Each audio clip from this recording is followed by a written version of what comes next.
បាទជំរាបសួរបងប្អូនទាំងអស់គ្នាចឹងថ្ងៃនេះខ្ញុំនឹងមកចែករំលែកបងប្អូនទាំងអស់គ្នាអំពីការបង្កើតនៅ Telegram account បាទងាយៗតាមរយៈទូរស័ព្ទដៃបាទសម្រាប់បងប្អូនដែលប្រើ iOS និង Android បាទអញ្ចឹងគឺមកអនុវត្តជាមួយខ្ញុំទាំងអស់គ្នាអញ្ចឹងជំហានដំបូងបងប្អូនអាចចូលមក download បាទកម្មវិធី Telegram សិនមកបងប្អូននៅក្នុង App Store របស់យើងហើយបើសិនជានៅក្នុង Android ទៅចូលទៅក្នុង Play Store បងប្អូនបាទអញ្ចឹងយើងចូលមកក្នុង App Store របស់យើងមកបាទយើងចូលមក App Store របស់យើងហើយបាទបងប្អូនsearch ក៏បានបងប្អូនបាទបងប្អូនចុចយកកន្លែងពាក្យ search នេះមកបងប្អូនណាបាទហើយបងប្អូនវាយកន្លែងនេះបាទបដូរមកអង់គ្លេសបងប្អូនវាពាក្យ Telegram មកបាទ Telegram បងប្អូនបាទអូខេនៅខាងលើនេះហើយបងប្អូនបាទបងប្អូនចុច select លើ Telegram មកបងប្អូនឃើញហើយអញ្ចឹងបងប្អូនមកដល់កន្លែងនេះបងប្អូនយកពាក្យ Telegram Messenger នេះបងប្អូនណាបាទអញ្ចឹងកាលណាខ្ញុំ download ហើយវាចេញ open បើសិនជាបងប្អូនអត់ទាន់ download ទេវាបងប្អូនយកពាក្យ get ដូចចេះណាបងប្អូនបាទអញ្ចឹងបងប្អូនចូលមក download សិនមកបាទខ្ញុំ download ហើយអញ្ចឹងខ្ញុំចូលមកតែម្ដងបងប្អូនណាបាទអូខេអញ្ចឹងជំហានដំបូងយើងមកដល់ចំណុចនេះគឺយើងនឹងឃើញបែបនេះបងប្អូនណាការណែនាំរបស់ Telegram បាទនៅលើនេះមានប្រមាណចំណុចបងប្អូនអាចមើលក៏បានមិនមើលក៏បានដែរបងប្អូនណាដូចជាចំណុចទី1នេះ The World Fastest Messaging App It is free and secure បាទន័យថាជា app ដែលអាចផ្ញើសារបានលឿនជាងគេបំផុតនៅលើពិភពលោកបាទវា free ហើយនឹងសុវត្ថិភាពទៀតផងបាទហើយមានផ្សេងទៀតបងប្អូនណាបាទកន្លែងនេះអត់ជាបញ្ហាទេបងប្អូនអាចមកមើលនៅខាងក្រោមកន្លែងខាងក្រោមនេះបងប្អូនណាបាទអញ្ចឹងបងប្អូនចុចយកពាក្យ start message នឹងមកបងប្អូនណាបាទ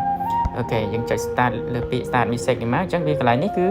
ឲ្យយើងដាក់លេខទូរស័ព្ទបងប្អូនណាបាទអញ្ចឹងយើងបង្កើត account Telegram យើងត្រូវមានលេខទូរស័ព្ទបងប្អូនណាបាទអញ្ចឹងខ្ញុំដាក់លេខទូរស័ព្ទរបស់ខ្ញុំបា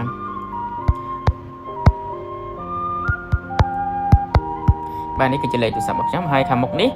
បើសិនជាវាអត់ load Cambodia អញ្ចឹងទេបងប្អូនចុចយកមើលលេខកូដកន្លែងនេះមកណាព្រោះកន្លែងនេះមានច្រើនបងប្អូនបាទដូចជាកន្លែងនេះមានប្រទេសច្រើនបាទកន្លែងនេះវា load ស្រាប់ហើយអញ្ចឹងអត់ជាបញ្ហាទេបងប្អូនបាទបន្ទាប់ពីវាលេខទូរស័ព្ទរួចហើយបងប្អូនដាក់លេខ0ក៏បានមិនបាច់ដាក់ក៏បានដែរបងប្អូនណាយកពាក្យ continue នេះបងប្អូនបាទកន្លែងនេះគឺ Telegram សួរយើងថាលេខនេះត្រឹមត្រូវហើយនៅបើយើងចង់ផ្លាស់ប្ដូរទេយើងយកពាក្យ edit បើត្រឹមត្រូវហើយយើងយកពាក្យ continue នេះមកណាបងប្អូនបាទរងចាំបន្តិចបងប្អូនបាទកន្លែងនេះTelegram នឹងផ្ញើលេខកូដបាទលេខកូដបាទ8តុងទៅកាន់លេខទូរស័ព្ទរបស់យើងនៅខាងក្រោមនេះបងប្អូនណាឥឡូវនេះខ្ញុំទទួលបានហើយបងប្អូនបាទនេះផ្ញើមកលេខទូរស័ព្ទរបស់ខ្ញុំអញ្ចឹងខ្ញុំចុច select លើនឹងមកវា load auto ហើយបាទអូខេចុចមកវាចូលមក direct តែម្ដងបាទកន្លែងនេះគឺយើងត្រូវដាក់ឈ្មោះរបស់យើងបាទនៅខាងលើនេះ first name នៅខាងក្រោម last name ឈ្មោះនាមតកូលនិងនាមខ្លួនបងប្អូនណាឧទាហរណ៍ថាខ្ញុំដាក់Mr. មេចេះមកបាទឧទាហរណ៍ចោះបងប្អូនណាបាទអញ្ចឹងបន្ទាប់ពីយើងវាយឈ្មោះរួចហើយបងប្អូនយកពាក្យកន្លែង continue នេះទៀតមកបងប្អូនបាទ continue មកដល់កន្លែងនេះយើងនឹងឃើញហើយបាទយើងបានបង្កើតបានដល់ជោគជ័យអីបងប្អូនណាបាទអញ្ចឹងកន្លែងនេះគឺជា account Telegram របស់យើងក្លែកមកមើលខាងក្រោមនេះមកមាន4 tab ណាបងប្អូនបាទកន្លែងនេះ chat កន្លែងនេះ call កន្លែងនេះ contact របស់យើងទាំងអស់បងប្អូនណាបាទអញ្ចឹងយើងចុចយើងដើម្បីគេហៅថាដាក់រូបភាពនៅលើរូបភាពរបស់យើងនេះគឺយើងចុចមកកន្លែង setting នេះបងប្អូនណាបាទ